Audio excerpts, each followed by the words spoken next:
एक दूसरी बात कही गई, पिछली बारी हमने बात करी कि कोविशील्ड की डोज, सेकेंड डोज जो है वो 4 से 6 हफ्ते से बढ़ा के जब 6 से 8 हफ्ते की गई और उसके बाद उसको 12 हफ्ते की बात का नोटिस निकला था। यहाँ बैठे थे तो तभी वो अनाउंसमेंट पब्लिक डोमेन में गई थी।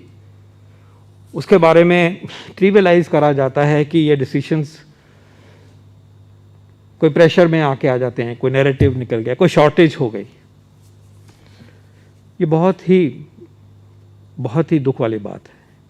हमारे देश की जो साइंटिफिक इंस्टीट्यूशंस हैं उसमें इंडिपेंडेंट साइंटिस्ट है। मैंने उस दिन भी जिक्र किया था कि national technical advisory group on immunization is a standing committee.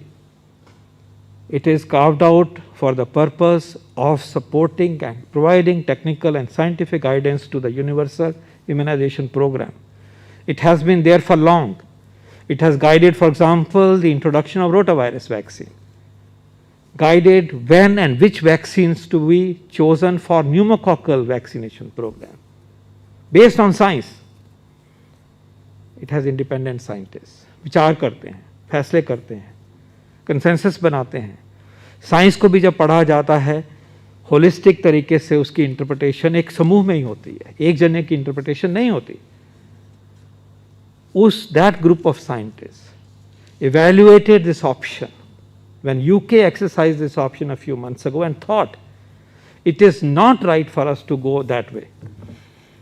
And the reason was, based on the data available at that time, the reason was the risk of infection with just single dose and a delayed second dose is higher, potentially could be higher, rather than a timely dose, कि breakthrough infection ना हो जाए.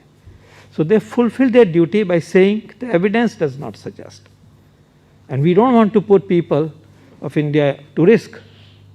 और क्यों ये evidence week था? क्योंकि ये जब स्टडीज हुई थी ये इस वैक्सीन की, तो जो स्टैंडर्ड प्रोटोकॉल था वो 4-6 हफ्ते वाला था, स्टैंडर्ड प्रोटोकॉल जिससे कि स्टडी हो रही है. कहीं बीच में जाके ये प्रोटोकॉल डिस्टर्ब हुआ, डिले हुई, प्रोटोकॉल में ही देने की डिले हो गई. टाइम पे देना चाहिए था रिसर्च में, लेकिन वो डिले हो गया. जब उसको एनालाइज कर रहे हैं बाद में, तो ऐसा हिंट मिलता है कि फर्क नहीं पड़ता, यहां भी प्रोटेक्शन है. लेकिन this was not robust evidence according to the scientist. This was not considered to be robust enough. So they said, let's not risk in people of India to a surge of breakthrough infections. What is different now? In a way, अगर so called shortage की वजह से ही करना तो suit करता था India को कि बढ़ा देते.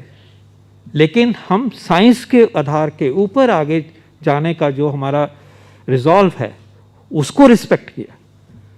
और उस टाइम पे जो जनरल लेस नैरेटिव है उसमें उसकी आलोचना हुई. और ये भी आपको मैंने याद दिलाया था पिछली बारी कि यूके ही एक ऐसा देश है जिसने ये 3 महीने इस तरह की बात करी. स्टैंडर्ड प्रोटोकॉल ये नहीं है.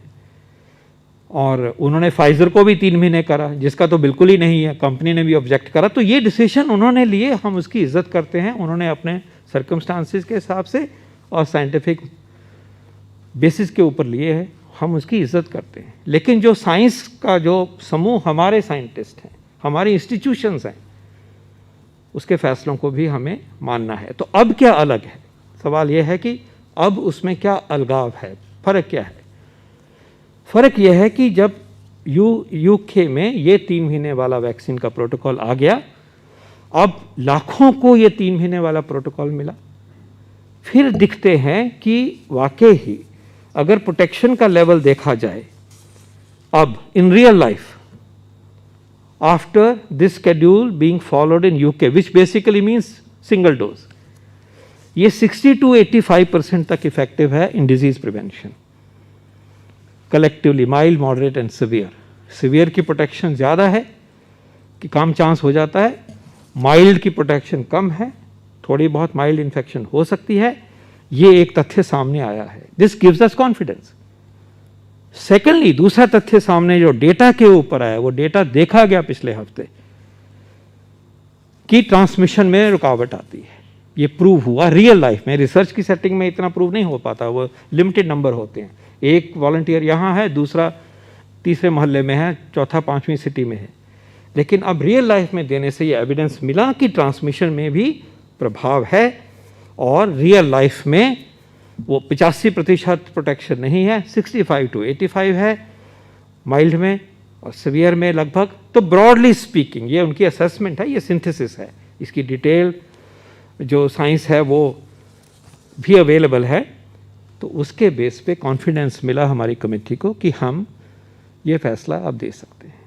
तो please do not see any other reason behind it. I plead with you as scientist, as a professional, अपने इंस्टीट्यूशंस को हमें इज़्ज़त देनी है। अपने इस तरह के जो सिस्टम्स बने हैं जिनके ऊपर की दुनिया की नज़र होती है, ये एंटैगी का सिस्टम WHO की लीडरशिप में सालों पहले बहुत हर देश में ऐसे होता है। It follows certain SOP, it follows SOP on how the data is to be looked at, how to attach the decision based on data. Everything maths नहीं होता है मेडिकल साइंस में या पब्लिक हेल्थ साइंस में। तो मैं हाथ जोड़ के विनती करता हूं कि इसकी controversy should be placed at rest. ये साइंटिफिक डिसीजन है, ये एक्सपीडियंस नहीं है।